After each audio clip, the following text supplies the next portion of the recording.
ঠাকুরগাঁয়ে ভুট্টা ক্ষেত থেকে রুমা আক্তার নামে এক নারীর মরদেহ উদ্ধার করেছে পুলিশ। এই ঘটনায় স্বামী দেলোয়ার হোসেন পলাতক রয়েছেন।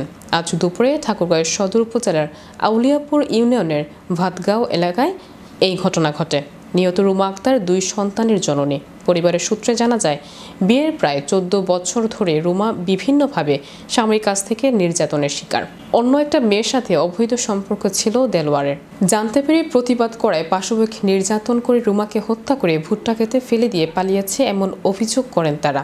অন্যদিকে এই বিষয়ে দেলোয়ারের পরিবারে কেউ কথা বলতে রাজি হননি। তবে এলাকাবাসী জানায় মেয়েটি অনেক ভালো ছিল। দেলোয়ার একজন অটো চালক। বিভিন্ন কারণে রুমাকে মারধর করতে দেখেছি আমরা। আজ বেলা 12টার দিকে আমরা ভাতগাঁও গ্রামে ভুট্টা খেতে রুমা নামে এই মহিলার লাশ দেখতে পেলে পুলিশকে খবর দেওয়া হয়। রুমাকে যদি কেউ হত্যা করে থাকে তাহলে তার উপযুক্ত শাস্তির দাবি করেন পরিবারসহ এলাকাবাসী। এ বিষয়ে ঘটনার সত্যতা নিশ্চিত করে ভুল্লি থানার ভারপ্রাপ্ত কর্মকর্তা দিন মোহাম্মদ বলেন, ঘটনা শুনেই আমরা এখানে এসেছি। বিষয়টি ঊর্ধ্বতন কর্তৃপক্ষকে জানানো হয়েছে। তদন্ত চলছে, পরবর্তীতে প্রয়োজনীয় ব্যবস্থা গ্রহণ করা হবে। কাছো পান নকটা নিজে পালাই দেয় না, বাইর করে নিজিস উঠা নিজিস মোর বেটি তখন নিজে আত্মহত্যা হয়নি।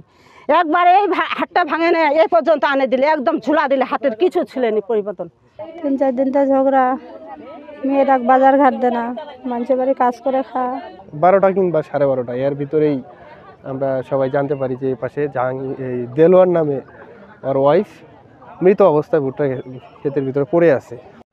এটা হচ্ছে গ্রাম ইউনিয়ন হচ্ছে আউলিয়াপুর, গ্রাম হচ্ছে ভাতগা।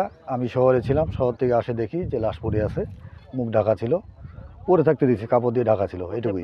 6 নম্বর আউলিয়াপুর ইউনিয়নস্থ আপনার ভাতগাঁও কবিরাজপাড়া পশ্চিমপাড়া একটা মহিলার লাশ ভুট্টা খেতে রয়েছে।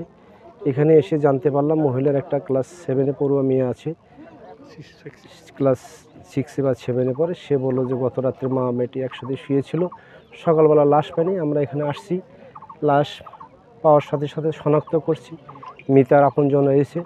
ইতিমধ্যে আমার ঊর্ধ্বতন কর্তৃপক্ষকে বিষয়টি জ্ঞাত করছি। সিআইডি টিম এবং পিবিআই সহ সকলে এসে সহায়তা করছেন, আইনের প্রক্রিয়াধীন আছে। আমরা বাকি কার্যক্রম আইনগতভাবেই করব। ধন্যবাদ।